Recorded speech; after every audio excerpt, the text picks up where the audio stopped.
From trackside to roadside and wherever you'd see a sign, Scale Signs has it all. With over 1,400 offerings in N, HO, S, and O scale, Scale Signs has the largest collection of fine scale signs on the planet. Come see the details that bring your models to life on their website, scalesigns.com.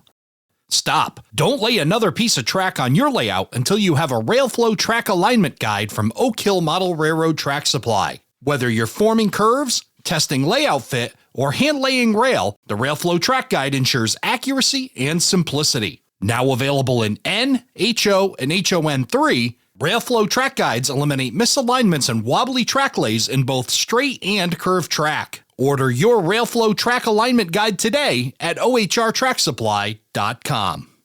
Are your out-of-the-box industries looking a little plain? Tully Models can help. With a wide variety of industrial and agricultural details and a bunch of new releases, Tully Models is sure to have the super details you need to bring your industries to the next level. Place your order today at tullymodels.com. ATLP Extra is our monthly newsletter delivered right to your inbox each month. Sign up for free at atlpextra.com. ATLP Rewind.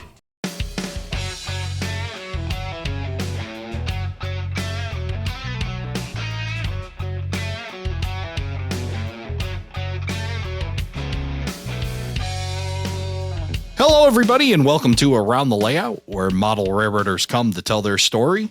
My name is Ray Arnott. So glad you could join us. This show's topic is going to be small layouts, big potential, making the most of what space you have. And joining me to talk about that, Thomas Klimoski. Tom, welcome to the show. Good evening, Ray. Great to be back on your show. Yeah, great to have you back. It's been a long while. I'm going to have to go back and look. We'll put a link in the show notes for back to the interview, but you were kind of early on when we started the podcast. So it's been a little bit since we've seen you, but glad to have you back here with a great topic that I know is near and dear to your heart. Yes, great to be back on the show with you. So we were thinking about this idea, and I reached out to you because you are the author of the book, Building the Right Size Layout, Designing and Operating a Small Switching Layout.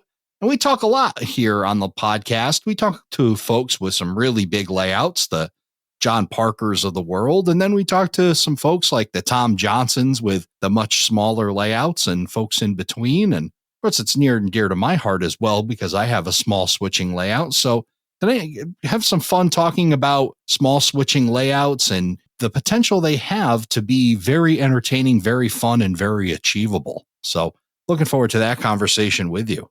Yeah, me too. There's a lot to it. It's when I wrote the book, I came up with the title Right Size because there's no one size fits all when it comes to layouts. Some people, a large layout is perfect. They've got the right people. They've got all the other things that they need to make that successful. And for other people, if they try to build a large layout, it's the wrong size layout and they get frustrated and then they drop it, leave the hobby, take up something else. I hate to see that. So that was one of the reasons behind writing the book. Plus, I had a lot of people asking me questions about, how did you do this? How did you do that? Why did you do this? So I said, somebody should write this down. And I looked in the mirror and it was me. Yeah.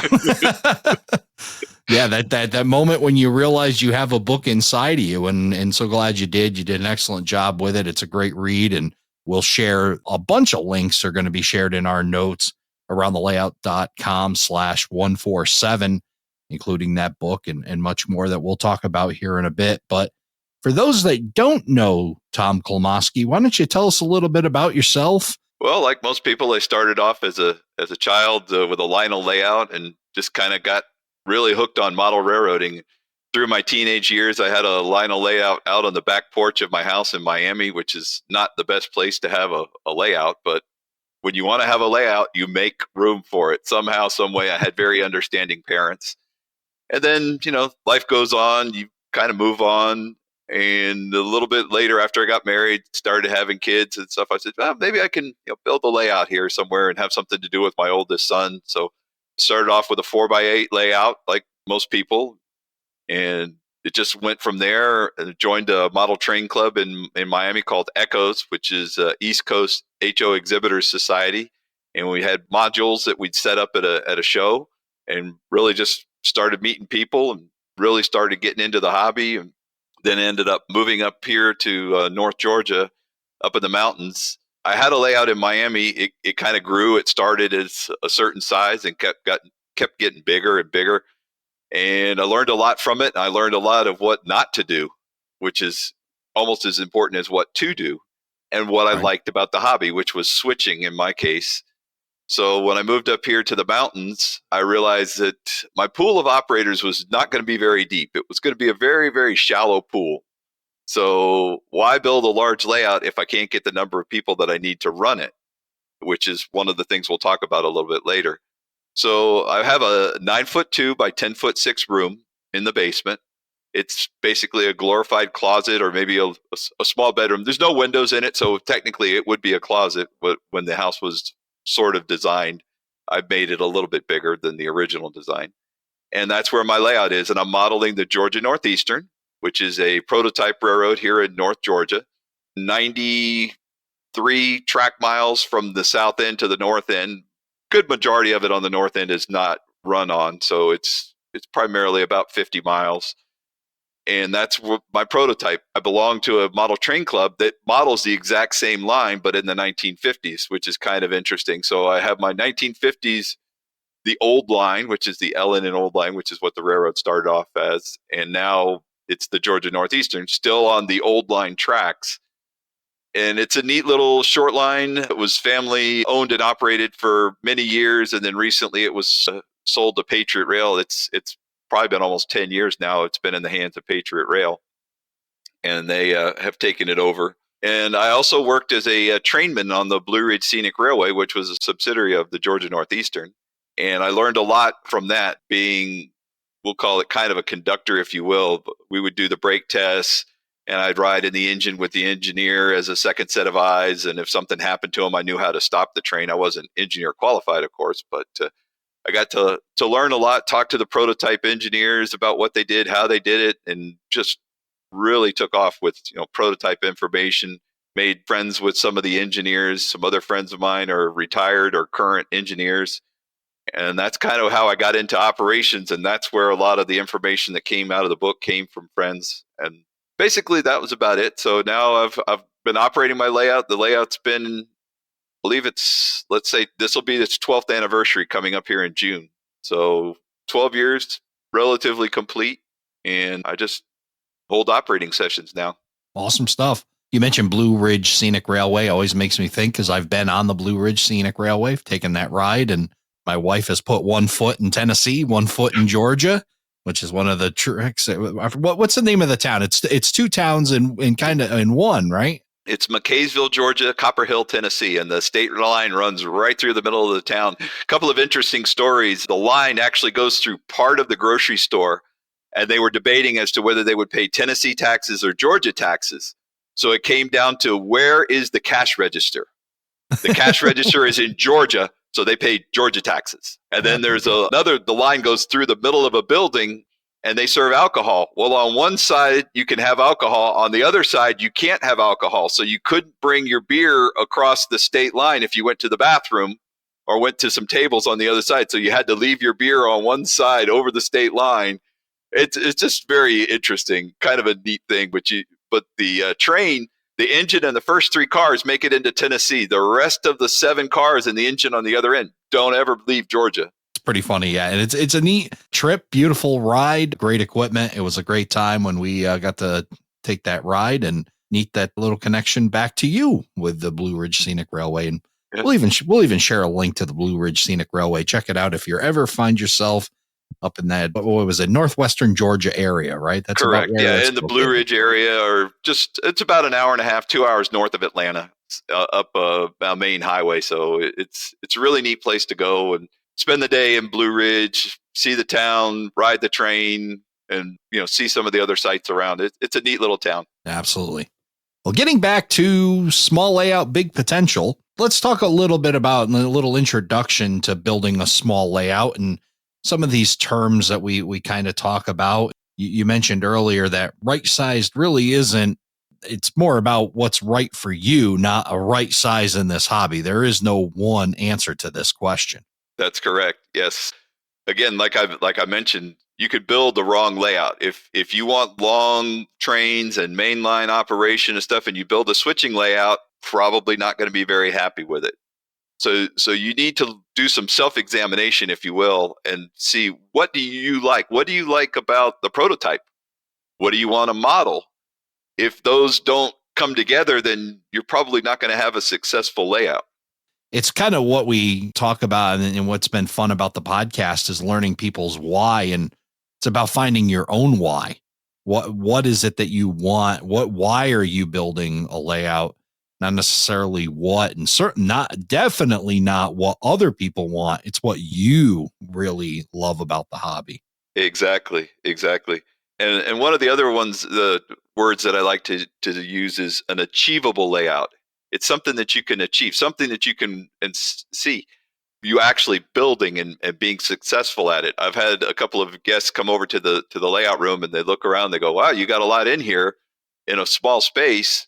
It's very achievable. And they say, I hope you don't take that as an insult. I said, no, that's great. I mean, I'm glad that you see that you could achieve what I've been able to do. It's not some of these layouts you look at, you walk in, it's like, wow, it's spectacular, but I could never do that. I just don't have the time, the energy, or some of the other things that we're going to talk about.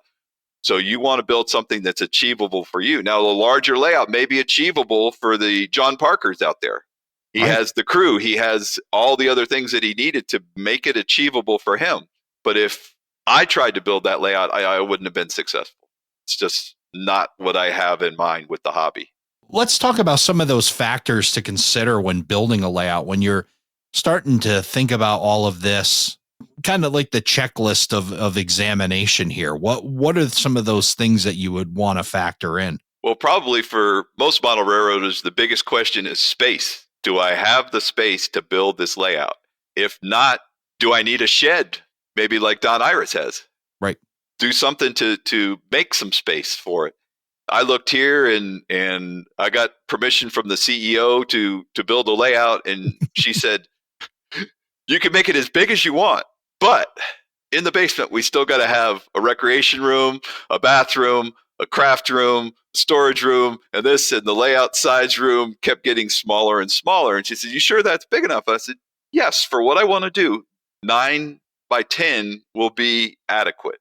Yes, it would have been nice to be a little bit bigger, but I wouldn't have put the bigger space into the layout. I would have made the aisles a little bit bigger, made it a little more comfortable in the room to walk around. My aisles, which is something we'll talk about a little bit later, is aisle space. My aisles are 28 inches. It would have been nice if they were 36. Something to consider. You know, you want to squeeze every inch out of it, but then you impact on the ergonomics, the how the people interact with it. And if it becomes uncomfortable to operate, you're not going to be happy with it. Agreed. And then some of the next items are, do you have the time? Everybody's got things going on. I'm retired. I'm a retired firefighter. I've got all the time in the world. Not really. You'd like to think you have all the time in the world. Yeah. It's amazing how busy I am with stuff that the difference is I'm doing what I want to do, not what I have to do. I don't have to go to work, but I have a lot of other things I want to do. And there's other projects that need to take, priority over my modeling time, my hobby time.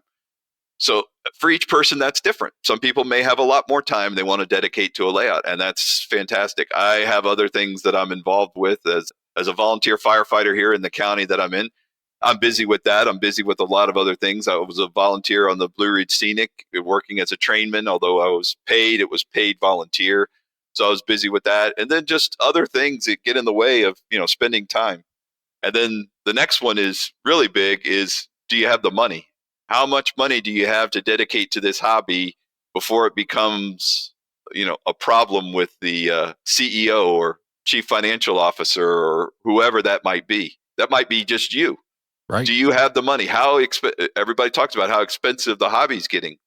Keep it as a smaller layout. Your expenses are going to be less. You don't have as many turnouts. If you're buying 10 turnouts versus buying 100 turnouts, what's that going to do to your budget? Just things to consider. And how about maintenance? nobody likes to talk about maintenance, but do you have the time, and do you want to spend a good amount of your time cleaning track? And less track, less cleaning, a little bit quicker. Another one is availability of operators.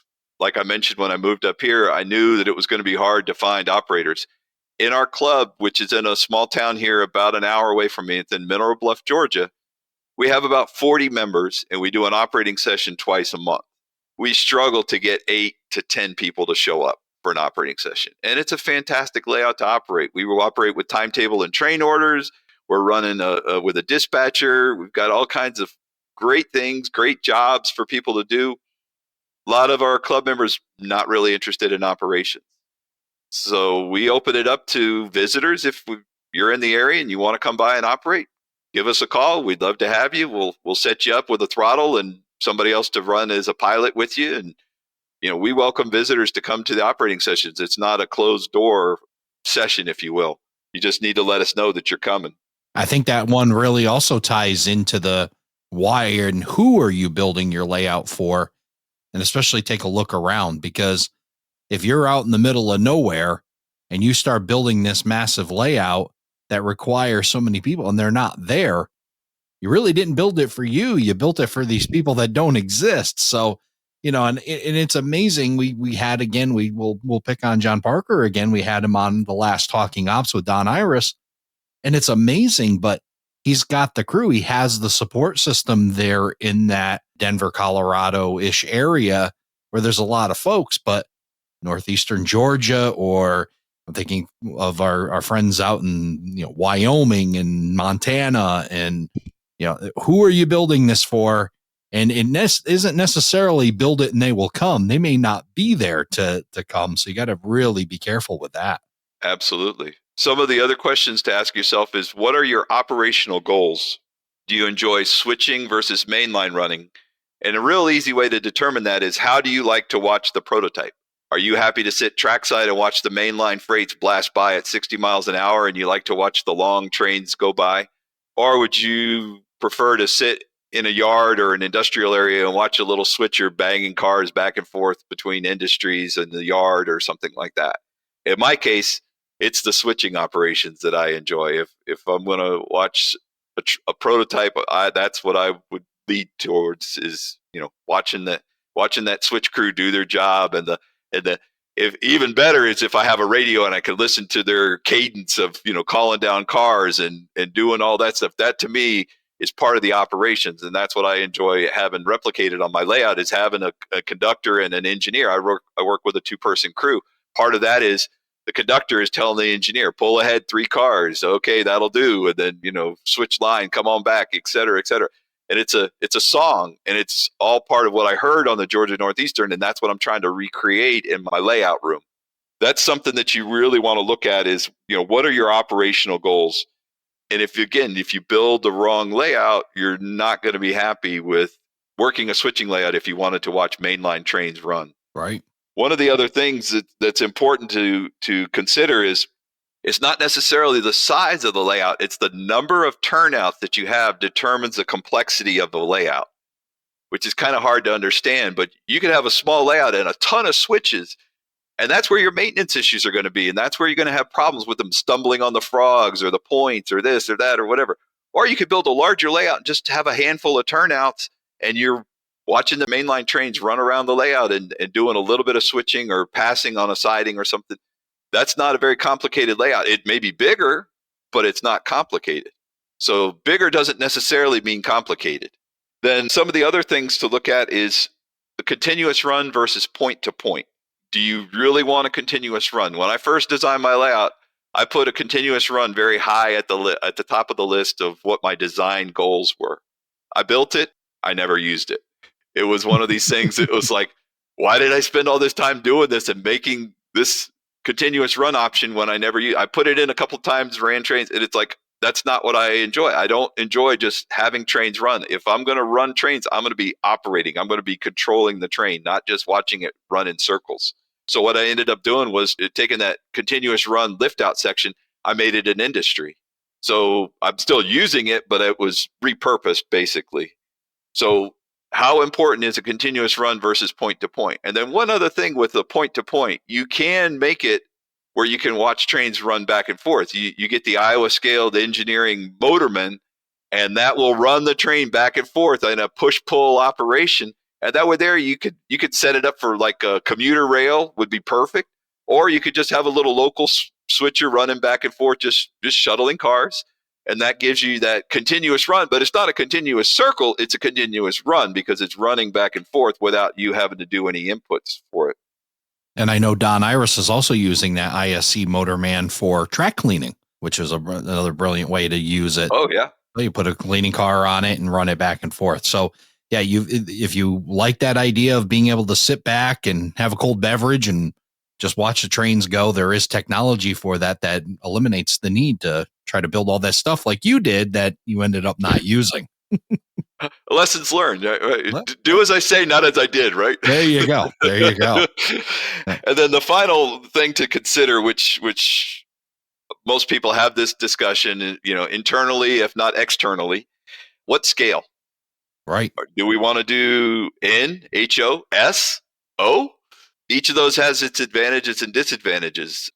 If you want long trains and you don't have a whole lot of room and you don't really care that much about switching, a little, quote marks around that, N scale may be a good choice for you. HO, most common, most popular, you got a lot of options with HO. S scale is a little bit different. It's kind of that in between. Mike Ostertag, big proponent of S scale. There's a lot of benefits to S scale. And then O scale, I mean, the sound coming out of an O scale speaker shakes the room, jiggles the coffee cup that you got sitting on your table. It's hard to beat that O scale sound, but it takes up a lot of room. So again, look at what your options are and how you want to operate. If you like switching and doing car cards and waybills and that kind of stuff, and you go to N scale, I ran into that the other day at a friend's house. He models N scale, and he had an open house, and we had some guests come in, and they were saying, how do you guys switch the cars? I said, we're going to, use car cards and waybills. And I said, here's a card, and you read the number on the side of the well car. I said, there's the well car over there. And I went, uh-oh, I can't read the number on the side of the well car. I wear glasses, and it helps, but I was trying to read the car, and I was like, oh my goodness, this is going to be rather difficult if we're doing it that way. So there's some ways to overcome it, but in scale is going to be a little more difficult if you're trying to read car numbers and you're trying to get in there with a pick to open the couplers up and that kind of stuff. So people want to go back to, I can get a lot more in. Yes, you can. You can get a lot more in. And it's come a long way in the last few years. I mean, with sound, DCC, I mean, they run a whole lot better. Everything is really looking up for in scale, but be careful what you choose depending on your operational goals. For sure. So let's talk about where we're going to put this layout. You mentioned a little bit of negotiating with the CEO on trying to get some real estate for this. Let's talk about where these layouts can exist. Well, it's different for each person. You got to look around and see what you can carve out. Is there a usable space? Maybe in a multi-use room, put the layout on one side, and then you've got your TV entertainment center. There's some people that have done that where they have an entertainment center and it's on bookcases around the walls, and they have the TV off over the layout and stuff. So maybe a multi-use room. Maybe a spare bedroom is ideal. Tom Johnson, that's what he has his layout in, is a spare bedroom in his house. Fantastic layout. Went over there and operated on it. He's as good as it looks in pictures. It's even better in person. I mean, it was so much fun to operate. But again, it's what I like. It's very similar to what my layout is, very similar operations and stuff. So for other people, they may walk in like they walk in on my layout and they go, yeah, okay, that's it. I'm going to watch trains go around for 10 minutes and leave. And then an hour and a half later, when we're doing operations, they're going, wow, there's a lot more to this than just watching trains go in a circle. I said, well, yes, there is, but it's on operations. If you like operations, that's great, but that may not be for everybody. So see if you can carve out some space. If you have a basement, some people are blessed with having a full-size basement. That's great. just because you have a basement doesn't mean you have to fill it up. Right. So maybe take part of the basement, start off small, do the TOMA, the one module approach, build a module, see how that goes, start expanding from there. Take that module and expand it, build it all the way. My friend Tim Garland, who's here in the just north of Atlanta, the Seaboard Central, that's what he's doing. He's building it, we'll say kind of modular. He's taking one area and taking it all the way to full scenery before he moves on to the next section. Then he moves on to that section, full scenery, moves on to the next part. He's building a helix, he's expanding. He has a full basement plan, but it's going to take him several years to get there. But in the meantime, the benefit he has is he can operate on that layout. I've been down there for operating sessions. We had a great time, and we're only switching a very small portion of what this total layout's going to look like. And we had a 2-hour operating session. It was great fun. So, maybe take it in steps. Don't try to eat the elephant all in one meal. Right. Break it up into smaller pieces and kind of see how it goes. And you may find that as you're building that layout, you don't need the whole thing. The other thing is people think, well, multi-level. I could do 2 levels. That'll give me a lot longer run and a lot more this and a lot more that. Do you really need it? You end up with a helix. You end up with some trade-offs with it. And maybe it's not the best choice. Maybe, for some people it is, but it may not be. So build the first level, see how that goes, and then maybe, make provisions for going to a second level. And again, going back to my friend Tim Garland, his first Seaboard Central layout, he had plans for a second level. He never built it. He said, I don't need it. It wasn't going to enhance his operations. He had plenty as it was, and it was adequate for what he needed at the time. Now, of course, the next layout is bigger, but it's still all one level. Also, talking about rooms, one of the important things are how you interact with the layout. And one of the first things that you really need to do is address the lighting in the room. If you don't have good lighting, then it's hard to go down there and work on the layout. It's hard to see things. It doesn't make it comfortable. So spend a little bit of time and money and get the lighting right to start with before you build the layout. Right. I took time before I built my layout, put lights in, painted the room, carpeting on the floor.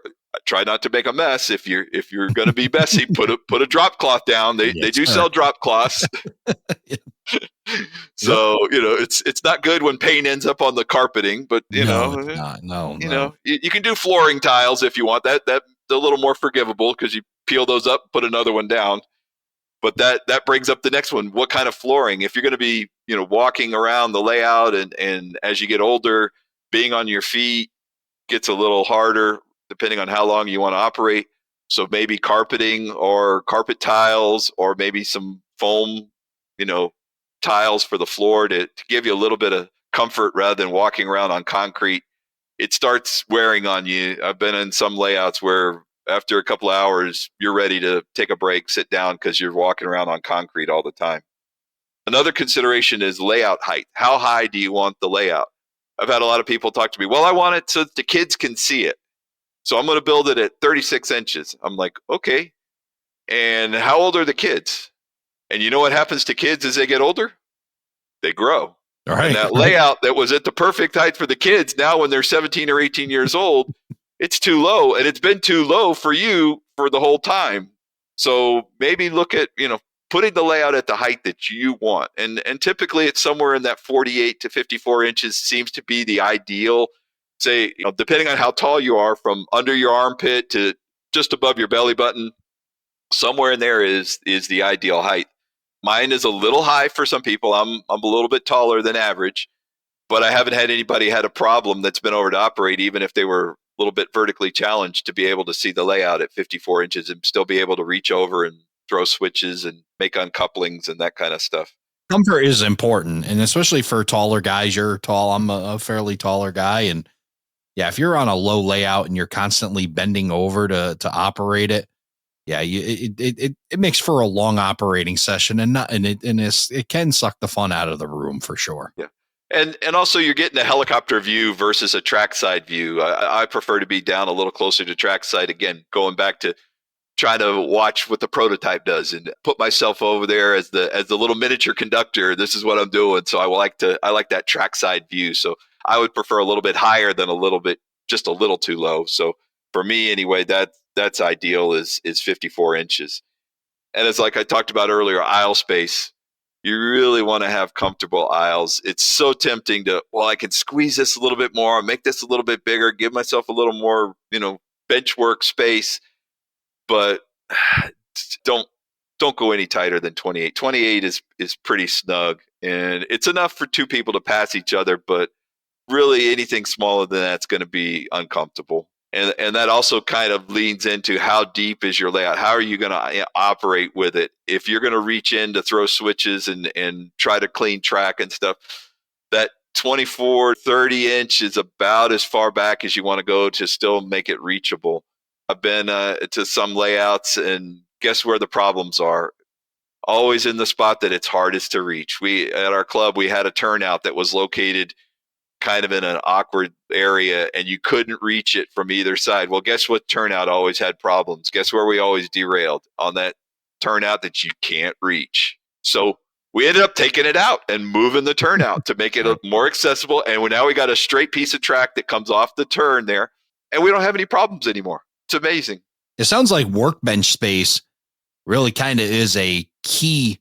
Really highlight that one for a couple of the things we mentioned, not only aisle space, but also that achievable statement that you made earlier.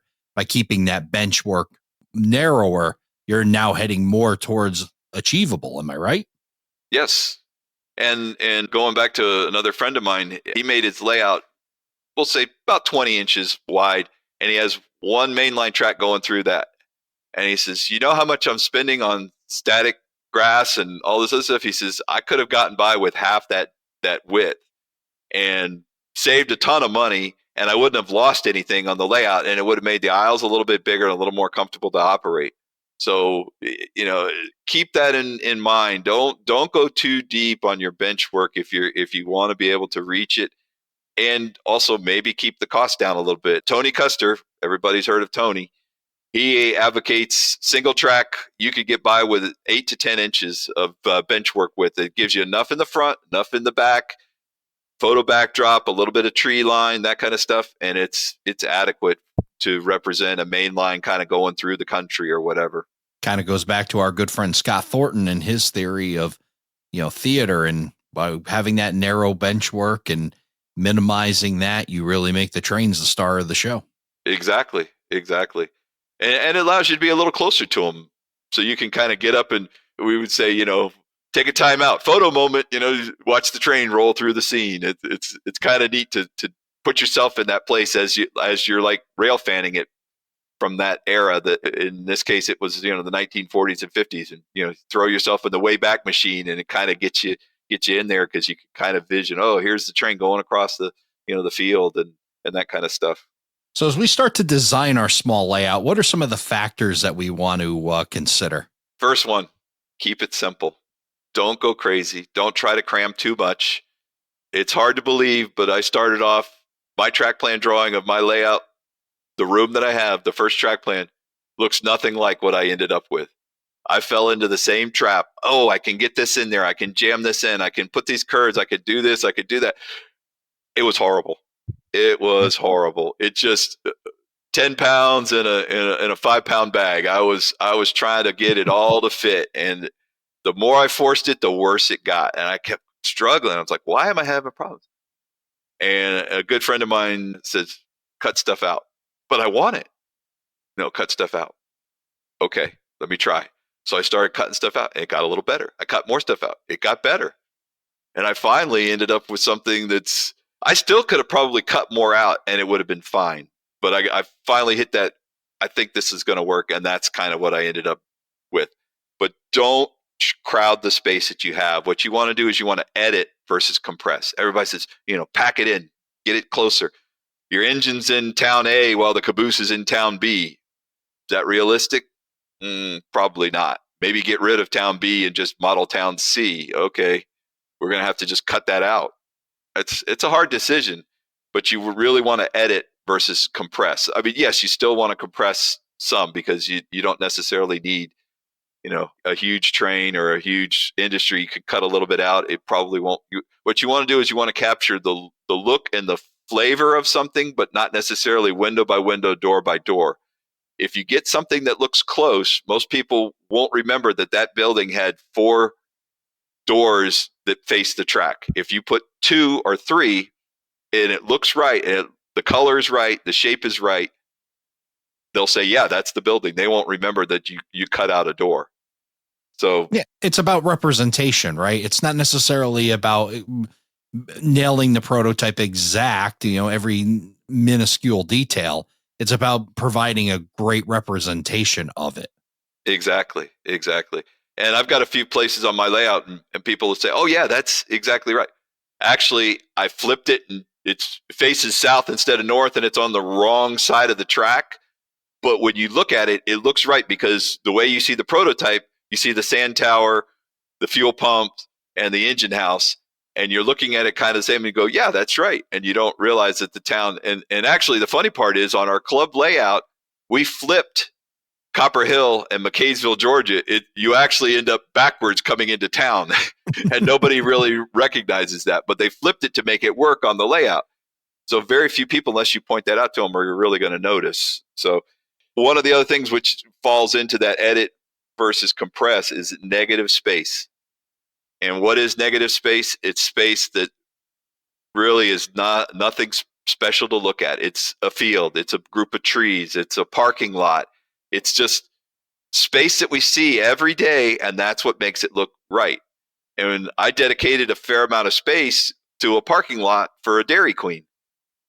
It's nothing goes on there. There's a couple of cars parked there. There's really nothing to see, but it looks right, because how many times have you seen these buildings and there's like, well, where would the cars park? How would the trucks get in there? How would this, you want to leave some of that negative space, that empty space between buildings, some of that empty fields, grass lots, abandoned buildings, nothing to see here, move along kind of stuff.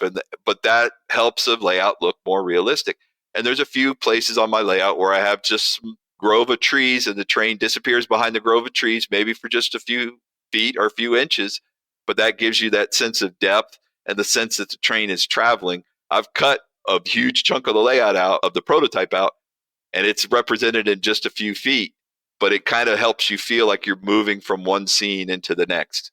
And then one of the other factors to consider is, do you need a runaround? If you're designing a small layout, do you really need a runaround track? It takes up a lot. It's hard to start fitting these things in. My good friend John Farrington, his old RSX RailServe line that was featured in Model Railroader magazine, or Great Model Railroads, had no runaround track.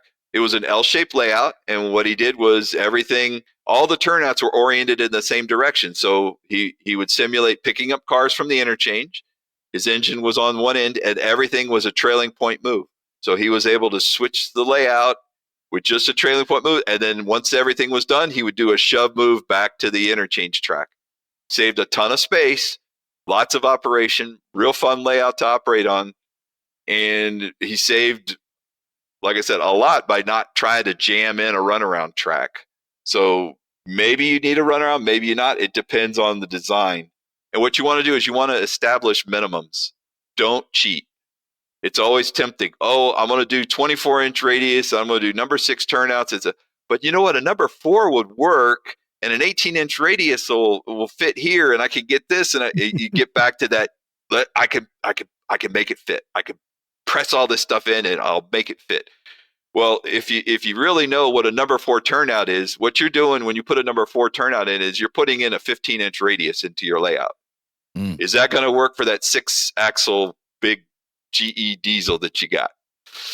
Probably it might not. work. It might work. It might go through there, but it's going to look a little funny going through there. I run only 4-axle diesels. I try to keep them short. It looks better going through 24-inch radius curves and number 6 turnouts. Those were my minimums. If I had to do it again, I might go 28-inch radius. It just looks a little better. One of the things that for my layout that works is you view the curves from the inside of the curve, so you don't notice that space or the gap between the cars as they're going around the turn, and it kind of opens up. If you're viewing it from the outside, it's a lot more noticeable. On the inside, not quite as noticeable, so you can get by with that 24-inch radius curve. But a number 6 turnout, you're looking at a 26-inch radius in that one section of the turnout. So a number 6 turnout and a 24 or 28-inch radius works pretty well. Those are some good minimums to have, but you don't want to cheat. You want to try to keep things reasonable depending on the equipment that you're running. Now, if you want to run really big locomotives, the big boy or the turbines or the whatever, you might want to go with number 8s and 30-something inch radius, but the radius really impacts your layout design. Probably the biggest impact on your layout is going to be your radius. And what I do is when I'm designing a layout, I'll determine my minimum radius and then make a copy of that and place that around the room and use that to start figuring out the curves. And that's where it really, really drives your layout design is trying to take that curve and put it over here and then connect the track to it. And you realize, man, it takes up a lot if I'm doing a 30-something inch radius. Could I get by with a little smaller? Maybe. But again, depends on what you're trying to accomplish and how much space do you have. One of the other things that adds complexity to a track plan is grades. Do you really need a grade on your layout? Maybe if you're modeling a pusher district, somewhere where you want to have helpers, push the trains over the mountain and that kind of stuff. But it adds complexity. If you're doing a switching layout, one of the issues that you have is wherever you're going to set out cars, the track needs to be level or they're going to want to roll away on you. So you might have to have a little brake that's a wire or some type of wheel chalk or something. So you really want to have your switching areas flat. Well, if you're designing a switching layout, why not just make the whole layout flat and then vary the contours, make some depressed areas, make some areas above the track, make some areas below the track. Although the whole layout is level, it gives you a sense that you have some variations in your terrain. And that's what I did on my layout. I've got a couple areas where it goes across the river. So I lowered the bench work in that area to give you the river scene in a couple of spots. And then I brought up some hills / mountains or lumps, if you will, just gentle rolling hills. And that kind of gives you a sense of, you're traveling through an area that's not perfectly flat, but the track is completely level. And then probably one of the other important factors that you need to look at is staging. Where are your trains going to come from and go to? In this case, staging can be on the layout. It could be a staging cassette. It could be hidden. Or you could set up an interchange track. Any of those are good options. But you want to have a feeling that your trains are coming from somewhere or going to somewhere. So something as simple as just a spur off to the backdrop, that's your interchange track. That's where your cars are going to be set out and picked up at the beginning and the end of the operating session. Or are you going to start in a yard at one end, work your way to the other end? You've got another yard. That's typical, railroad, have a yard on each end. Staging takes up a lot of room. Hidden staging, depending on accessibility to it, could be problematic. Again, operated on some people's layouts. Hidden staging can be a nightmare. Guess where the trains always have problems? Guess where they derail or somebody doesn't stop in time, or you got to have cameras, you got to have sensors, it adds to the complexity of the layout. So if you do, just keep that in mind, make it accessible so that you can at least work on it and access it during an operating session if you have to. But I prefer visible staging, and that's what I've got on my layout. I have a staging cassette that sets up in the adjacent room. I set it up. I put my trains out there. It simulates the Elizabeth Yard, which is where the Georgia Northeastern interchanges with CSX. And that's where my trains start off, and that's where they end up. And I've added a couple of tracks. The original design of my layout, I had 2 tracks. I added 2 more tracks to the staging because that made it a little bit wider and about 6 inches longer. And now the crew starts off, rather than having their train staged already in order in the staging yard, now it's a yard where they have to pull their cars from different tracks, build their train, and then move into the layout room. And that adds about 15 to 20 minutes, just switching 6 cars, getting them in the right order, and then departing the yard and heading out. So you can get a lot of operational value out of just a small staging yard that's visible on your layout.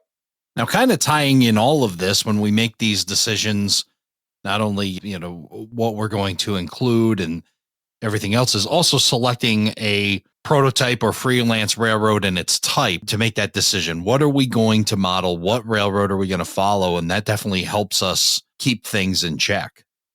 Absolutely. Do you want a freelance or do you like the prototype? There's advantages and disadvantages to both. There's some fantastic freelance railroads out there. I mean, you look at them and you go, oh, that's got to be a real railroad. And you look it up and you go, oh, no, that's just John Parker's layout. Right. I didn't realize it was, it was freelanced or whatever, or proto freelanced. So if you're looking for a good candidate to model, maybe a short line or a class 1 branch line. And those work better for smaller layouts. There's so many fantastic short lines out there. When I first started posting videos on my layout and everything, it's like, oh, that's a cool freelance railroad, Tom. That the Georgia Northeastern. I said, no, it's a real railroad. Look it up. And they're like, really? Never heard of it. I hadn't either until I moved to Northeast Georgia. So there's some great short lines out there that are fantastic candidates to model. I've stumbled across a few, and my line is, hi, my name is Tom. I'm addicted to short lines. Every time I find a short line, I want to model it. I was like, oh, I'm going to tear my layout out and model this one now because it's so cool.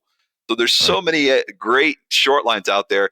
And what you can do is kind of make it your own. I mean, adopt it, and then it becomes your layout. And now when people see the layout, Georgia Northeastern, if you Google search Georgia Northeastern on Google, guess whose layout comes up on there?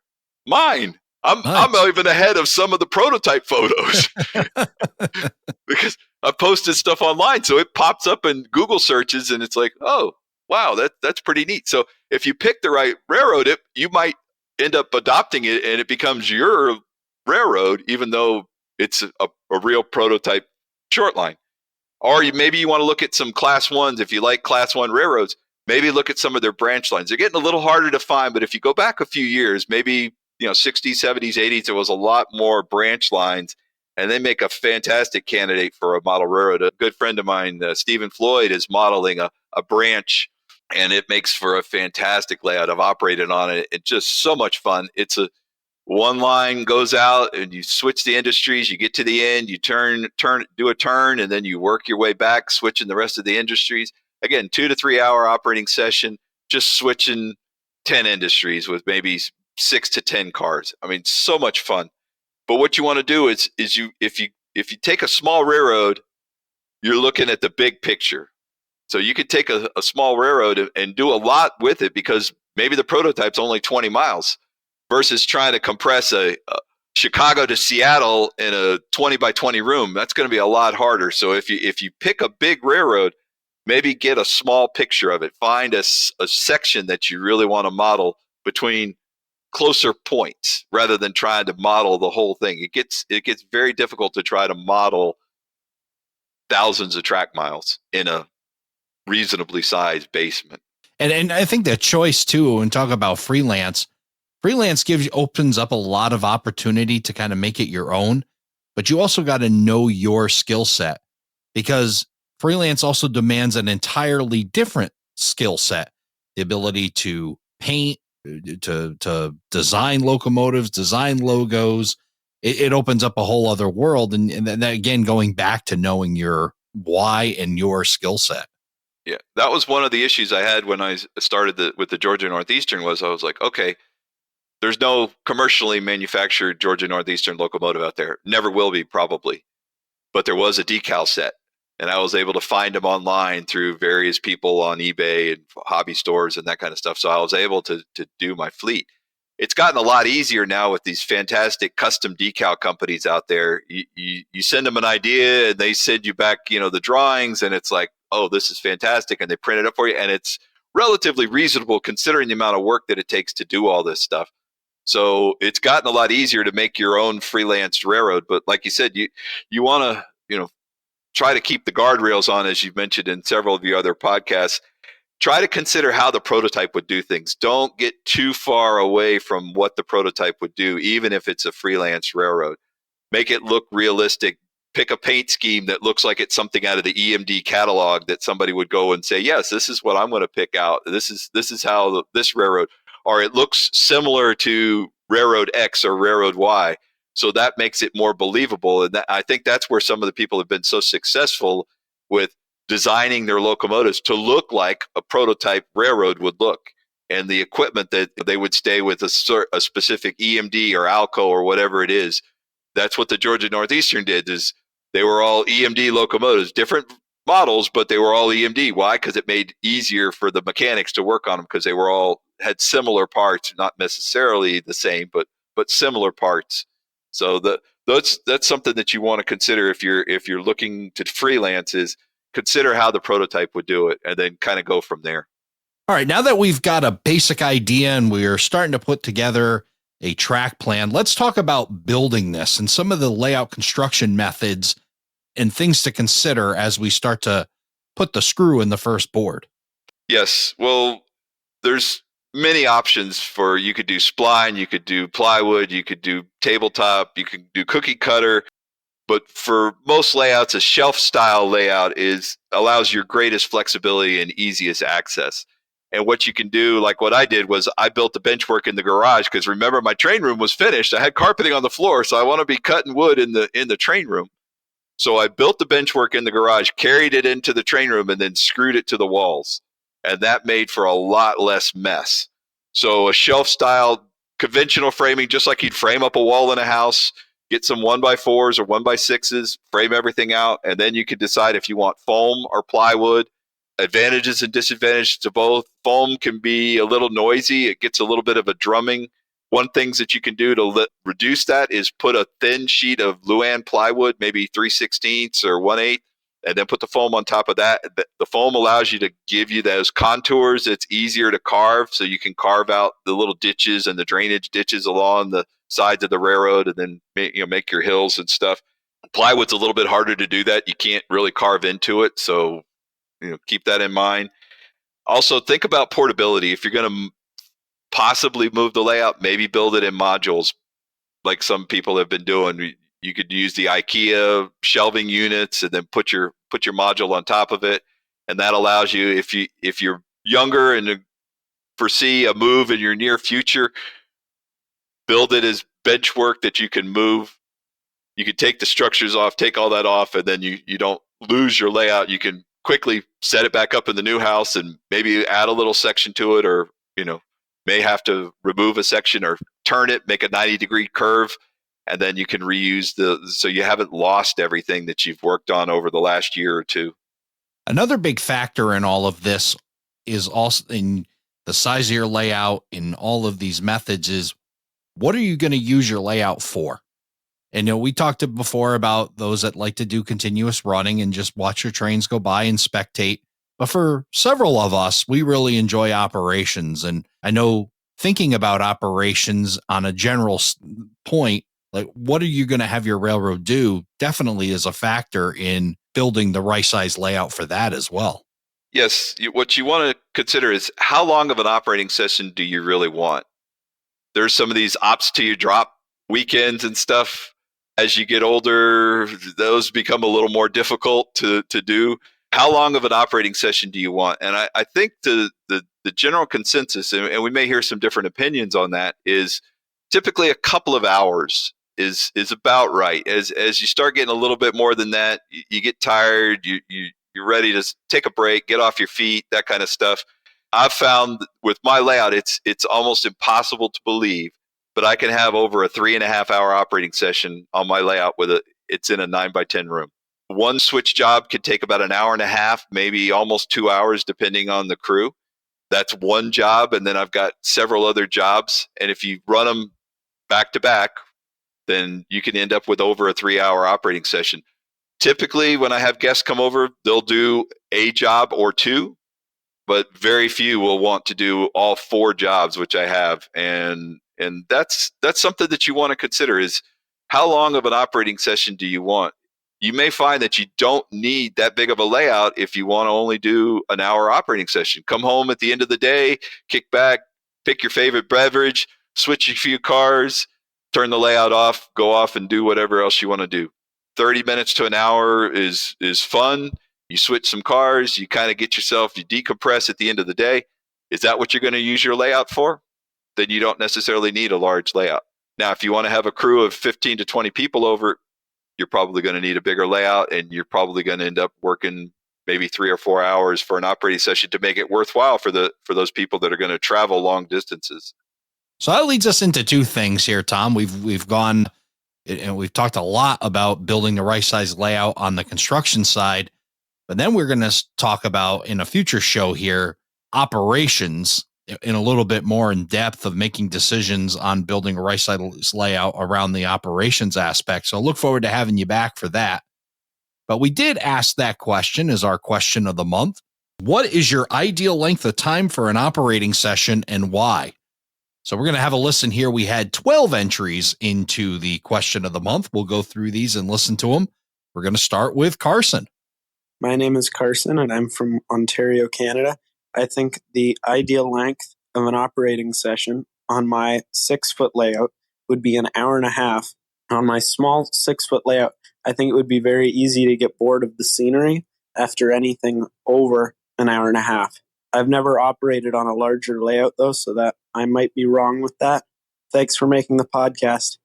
Well, I think that's, what Carson hit on it. For his layout, it's an hour and a half. For other bigger layouts, it may be more, but kind of fits into about where you were right in about that wheelhouse. Yes, absolutely. You're looking at, for a 6-foot layout, about an hour and a half is perfect. You got plenty of switching, keeps you interested. But going any longer than that, like you said, it's probably pushing it on a 6-foot layout. Let's have a listen to our favorite mystery man from South Carolina.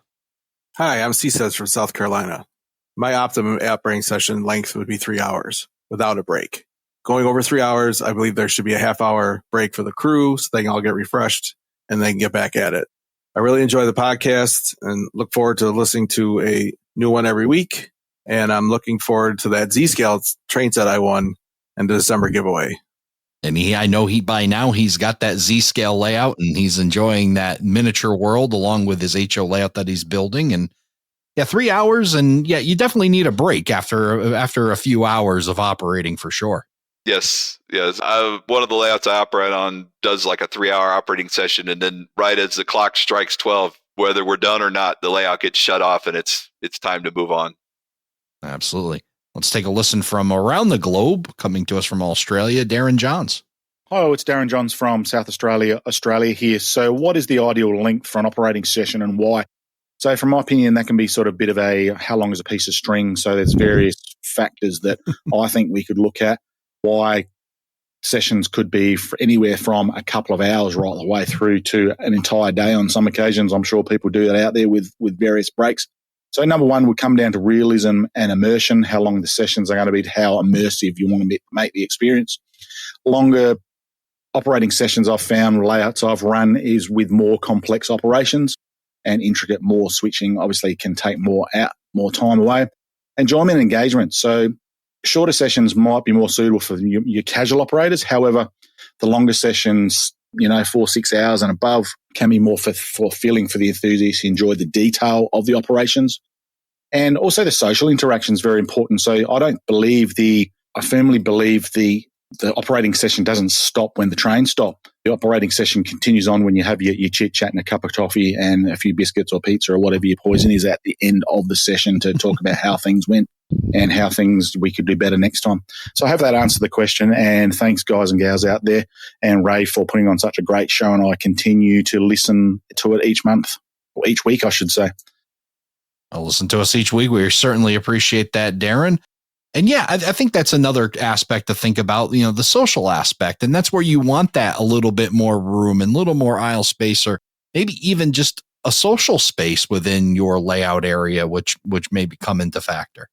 Yeah, well, I do a little bit different on my operating session. He mentioned about food, and you're not thinking right if you're hungry. So what I do is I have people come over at noon. We have lunch. I prepare lunch. And we do our chit chat and kind of get to know and what are you doing, that kind of stuff. And then we go and operate the layout on a full stomach. So that allows us to do the operating session and we have that social interaction before. And then the operating session is very relaxed, very low stress in my case because it's just a 2-person crew. So we do have a little bit of time. But what I found is if you do the lunch and you talk before, then when they get into the operating session, they're more focused on the operations. And the side chit chat doesn't happen as much, which is nice because now they're putting themselves in the crew's position of operating this train and trying to figure out the switch moves and that kind of stuff. Absolutely. I think we got to have another third podcast just on food at operating sessions. That's a whole other topic that we could go a long while on. Let's head from Australia out to Long Island. Hi, Ray. It's Dave Barraza from Long Island, New York. I just had a session with 3 guys. It took 5 hours. I had a session the other week with 16 guys. 5 hours. I guess the answer is 5 hours. Well, going a little bit long on Long Island and a 5-hour operating session. But again, it's all about if they're having fun. If it becomes exhausting, maybe the fun, you got to keep that factor going of if their guys are having fun and that you have the ability to keep going, we'll keep going. Yeah, absolutely. 5 hours. I would hope that there's a break in there somewhere because that can get a little tough being on your feet for that long. Now, let's hope there's a break and some food in there too. Let's head ourselves down to Palestine, Texas, where I know they serve treats. Hi, Ray and everybody. This is Devin Jackson from the Mesquite Belt Railroad, located in Palestine, Texas. Operation sessions on the 20 by 40-foot Mesquite Belt Railroad run between 2.5 and 3 hours, and that gives everybody enough time to run more than one job and to hit the well-stocked refrigerator and grab a homemade snack made by my wife. After about 3 hours, everybody's knees and back start reminding them that, well, they're not as young as they used to be. So about that time, everybody's ready to go home and convalesce. So about 2.5 to 3 hours max time on the Mesquite Belt Railroad, unless you're just a glutton for punishment, and we can let you run longer by yourself. Hope everybody has a great week. Everybody stay safe. Talk to you later. Ray, come and visit us again. See you then. Well, I can't wait to get back to Palestine, Texas and see the Mesquite Belt layout of Devin Jackson and family, and great hospitality there with those folks. And there's another vote for that 2.5 to 3 hour time frame. That sounds about right. That's also what our club does is about 2.5, 3 hours at the most. And after that 3 hour mark, the enthusiasm quickly fades. Let's have a listen to a very familiar voice here on Around the Layout podcast. Hi, Ray and everyone. My name's Don Iris, owner of P&W Railroad in Florida, Sebastian, Florida. The ideal operating session for me would be anywhere between 3 and 3.5 hours. It's going as much as 4, but I'd rather keep it between 3 to 3.5 hours, only because for what we have to do and the amount of trains we run, we couldn't get it all done in any less time than that. So, I mean, the more trains you're running, obviously the longer it has to be. You can only have 4 or 5 operators here to move everything we need to move in one op session. So, yeah, I would say 3.5 hours for me. All right? Have a good day. Well, I got the opportunity to run Don's layout in early February, and I can tell you that it was 3 hours, and I was completely immersed, and that's the difference. Time flew by, and the operations just drew me right into the layout. And that's really, as a layout owner, that's really where you want your operators to be. Exactly. Well, I had the privilege of operating on his layout. And like you said, the time just flew by. I had a great time. And it was right about that 3 hour mark, maybe a touch over. But the time just went by. Like you said, you're so immersed in doing the job and working the railroad that didn't notice that it took that long. No, great layout for sure. Absolutely. Let's hear from Eddie Benningfield. Hey, Ray, what's going on? Eddie Benningfield here from Model Train People. To answer your question on what the ideal length of an operating session is, I would say whatever time you're able to get. So personally in my life, I'm busy with work. I've got a very young son, and those obligations, both outside of the house and in caring for a little, will always come before putting significant time into running ops on a layout or really anything with a hobby. So if I can steal away 15 minutes, 30 minutes, an hour in some cases, that little bit of respite is going to do wonders for my mental health and for me, and allow me to go back refreshed to taking care of those obligations that frankly require my priority attention. That's it. I hope you're doing well and hope you stay safe. So take care. Oh, sounds like Eddie's got a great mirror, doesn't he? Yes. Well, that's a really good point. Like I mentioned earlier, realistically, how much time do you have to operate the layout? And one of the benefits, again, with a smaller layout is you don't have to finish the op session.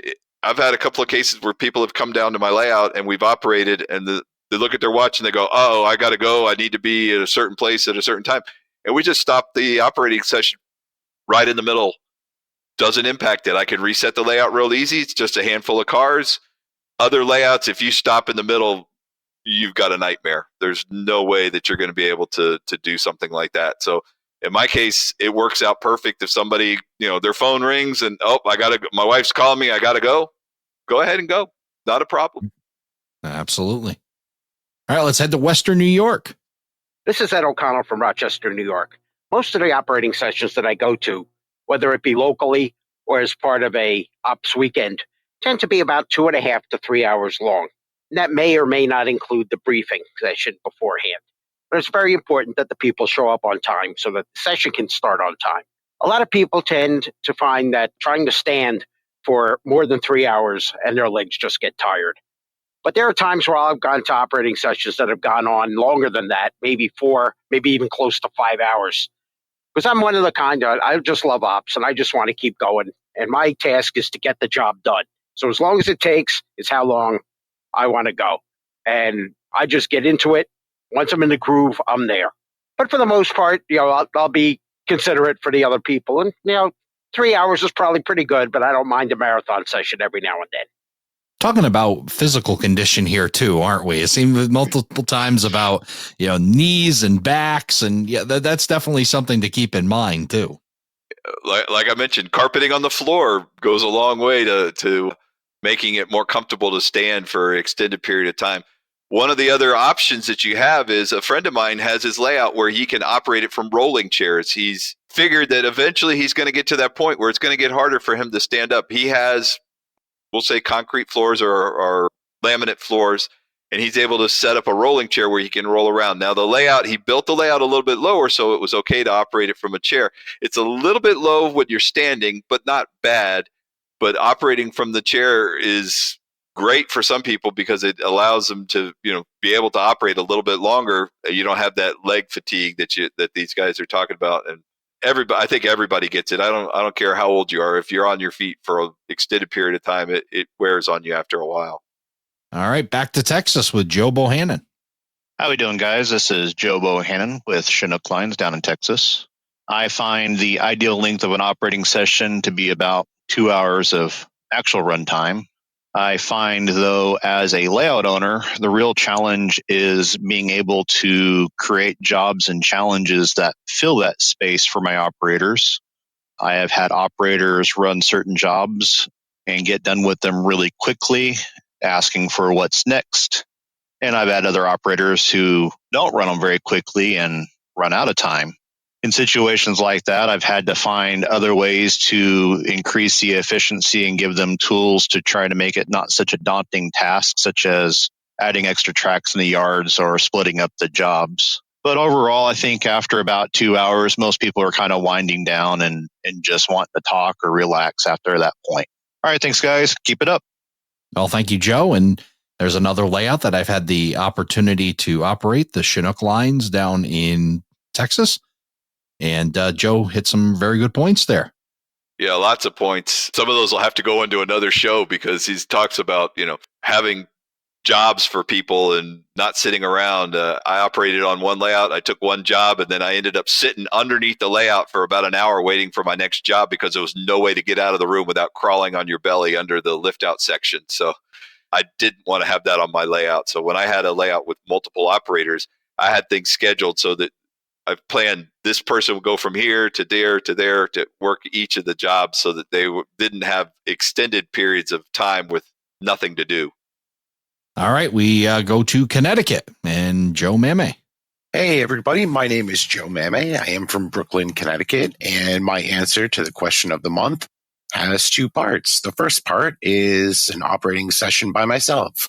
If I'm running a solo op session, I typically do not want to operate anything longer than around a half hour just because I start to lose interest at that point and the brain starts to wander. If I'm operating with a group of friends, then typically around an hour and a half is my happy spot. Anything more starts to feel a bit forced and a bit like work. And I always like to leave the operating session on a positive note, having a good time and looking forward to the next one. So awesome job, Ray, Paul, Don, the whole crew. Good job, y'all. Well, thank you, Joe. And I know Joe and I talk about this quite a bit I think part of the factor of how long a ideal operating session is when the operating session is being held. And we talk about that if you're somebody who's still in the workforce and you have a Monday through Friday job. Sometimes those late night off sessions can be really a drag, but maybe on a Saturday morning, you're willing to go a little bit longer. He brings up some very good points there. If you're operating by yourself, maybe half hour to an hour is good. I'll go down and just switch some cars on my layout. About an hour, like he said, about 30 minutes to an hour is fun. I, kind of just decompress, switch some cars. But if I'm operating with another person, that hour and a half, 2 hours is perfect, and the time just flies by because we're so absorbed into doing the operating session. So excellent points. Absolutely. Now we're going to head out to Illinois. This is Matthew Fricks from Manhattan, Illinois. I'm on all the Gateway Western lines from Root House, Illinois to Jacksonville and Springfield, Illinois. My personal preference for is about 3 hours operating, depending on the layout size. I think that offers plenty of operating time without becoming overwhelming. On my layout, operators run around 3 hours, and each day is split into 2 sessions. A morning session focuses around the 8 a.m. crew call that worked from Root House to Jacksonville in the mobile plastics plant. My afternoon sessions focus around a 1400 crew who would work the yard in Root House and then out and back to Springfield, Illinois. Once I have fast clocks in place, crews will be shut down if they run out of time. And then the following session, the oncoming crew would have to dog catch the previous local and finish its work. I think this should work out well. Very excited and optimistic to see how it all plays out. Thanks. Well, Matt hit kind of that point you were talking about resetting layouts and, making a plan for if your crew does outlaw, how do you handle it? And he's got that set up pretty well on his layout. Sounds like a fantastic way to operate. Again, just time somebody out, say, you're on the law. That's it. Cut them off. And then the next crew's got to come in and pick up from where they were. Great way to do it. Absolutely. And we'll finish up going back to Australia and another familiar voice for the podcast. Paul Cassar from Sydney, Australia. What's the ideal length of an operating session and why? For me, it's around about an hour and a half. My operating sessions are set up to switch around 20 cars a session. And I find that's just an hour and a half long enough for me to find some time to go into the layout room and do some switching and relaxing and not taking up all of my time. Having said that, because I use a switch list, I can go in for half an hour and do part of the switch list and then come back later. Enjoying the podcast, Ray. Keep up the good work. Well, thank you, Paul, and thank you for all you do for the podcast. And we know that you like to go out to your garage and run your Riverbelt line at your leisure, and you well enough to know you've also got a lot of other things. You're still working with grandchildren and know about the time that you have, and that's all the things that you were talking about, Tom. Yes, sounds like he's got it figured out. It sounds like overall we're looking at that 2 hour to 3 hour sweet spot for most layouts. Again, depending on the size of the layout, smaller layouts probably going to be more towards the hour and a half range, but you'll find that you really don't need as much layout as you think you do if you start doing some time studies. We could talk about that on another show, but just switching a few cars, it's amazing. Again, I kept coming back to my one job, 6 cars in, 6 cars out, hour and a half, almost 2 hours. And it's switching like 6 industries. So if you think you need a huge layout to get an hour and a half, 2 hour operating session, you really don't. Absolutely. And we'll talk more about that, as you mentioned, on a future show. We'll talk about operations on a small layout. Looking forward to that conversation. Until then, why don't you tell us a little bit about the book and where folks can find it? Well, the book is a couple years old. You can find it. It was a Kalmbach. Now Kalmbach's been taken over by Firecrown, but you can find it on trains.com or just type in building the right size layout in your favorite search engine and it'll pop up, and you've got multiple options for purchasing the book through various outlets and stuff. Some hobby stores may have it on the shelf. I've seen it in a few hobby stores around here. Again, it talks about basically taking you through planning, designing, and building the layout.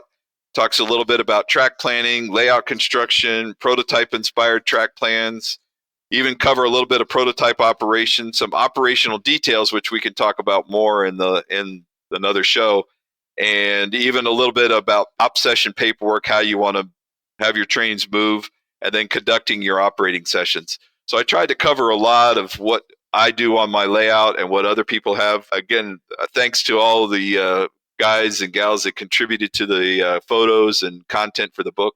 Without them, I wouldn't have been able to do it. I was the one that kind of put it all together, but without their help, it wouldn't have been possible. So again, thanks to everybody that contributed material for the book.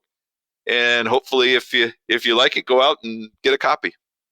And again, that's Building the Right Size Layout. We'll also share a link on our website, aroundthelayout.com/147. And we'll have a whole bunch of links. As we mentioned, a whole bunch of folks that have been on the podcast. So we'll share links to those episodes as well, where you can check those out. And also, we'll share a link to Tom's website, where he talks a little bit more about his Georgia Northeastern Railroad and his adventures in model railroading as well. He got some blog stuff in there as well. So definitely a lot of great stuff to check out there. So until the next time, Tom, thank you so much for coming by. Ray, I really appreciate it. You guys are doing a fantastic job on the Around the Layout podcast, and I can't wait to come back again.